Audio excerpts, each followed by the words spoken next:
School സമയമാറ്റത്തെ ഭൂരിഭാഗം രക്ഷിതാക്കളും പിന്തുണച്ചുവെന്ന വിദ്യാഭ്യാസ വകുപ്പിന്റെ പഠന റിപ്പോർട്ട്. 50.7% രക്ഷിതാക്കളും സമയമാറ്റത്തെ അനുകൂലിക്കുകയാണ് ചെയ്തത്. 6.4% പേർ മാത്രമാണ് പഴയ സമയക്രമത്തെ അനുകൂലിച്ചത് എന്നാണ് വ്യക്തമാകുന്നത്. TS ഹരികൃഷ്ണ വിവരങ്ങളുമായിട്ടുണ്ട്. ഹരി, വലിയ വിവാദങ്ങൾക്ക് വഴിവെച്ചതാണ് ഈ സമയമാറ്റമൊക്കെ. വലിയ സംഘടനകളുടെ പ്രതിഷേധം ഇതൊക്കെ ഉണ്ടായി. പക്ഷേ രക്ഷിതാക്കൾ ഭൂരിഭാഗവും അനുകൂലിക്കുന്നു, പിന്തുണയ്ക്കുന്നു, അല്ലേ?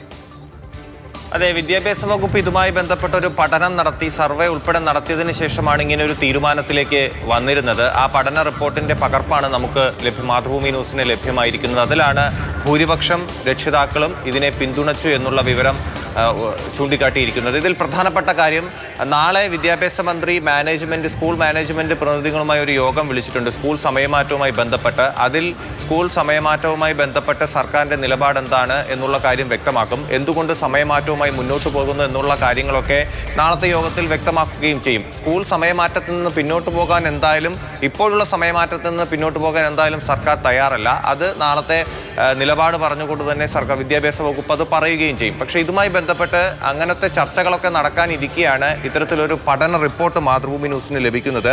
ഈ പഠനത്തിൽ പങ്കെടുത്തത് 819 അധ്യാപകരും 520 വിദ്യാർത്ഥികളും 156 രക്ഷിതാക്കളുമാണ്. 4490 പൊതുജനങ്ങൾക്കിടയിലും ഈ സർവേ നടത്തിയിട്ടുണ്ട്. 6 ജില്ലകളാണ്: വയനാട്, പാലക്കാട്, ആലപ്പുഴ, തിരുവനന്തപുരം, കാസർഗോഡ്, മലപ്പുറം ജില്ലകളിലാണ് ഈ പഠനം നടത്തിയിരിക്കുന്നത്. ഇതിൽ തന്നെ പഠന ദിവസങ്ങൾ കൂട്ടുന്നതിൽ 87.2% പേർക്ക് എതിർപ്പ് രേഖപ്പെടുത്തിയിട്ടുണ്ട്. 50%-ത്തിലേറെ രക്ഷിതാക്കൾ സ്കൂൾ സമയമാറ്റത്തെ പിന്തുണച്ചപ്പോൾ സമയ ദിവസങ്ങൾ കൂട്ടുന്നതിനോട് ആർക്കും താല്പര്യമില്ല എന്ന് തന്നെ പറയണം. 87%-ന് മുകളിൽ ആളുകളും പഠന ദിവസങ്ങൾ കൂട്ടുന്നതിനെ എതിർക്കുകയാണ് ചെയ്തത്. മാത്രമല്ല, അനാവശ്യ അവധികൾ കുറയ്ക്കണമെന്ന് 41.1% പേർ അഭിപ്രായപ്പെട്ടു. ഒപ്പം തന്നെ പഠന ദിവസങ്ങൾ കൂട്ടുന്നതിൽ ഞാൻ നേരത്തെ പറഞ്ഞു 87.2% എതിർപ്പ് അറിയിച്ചു.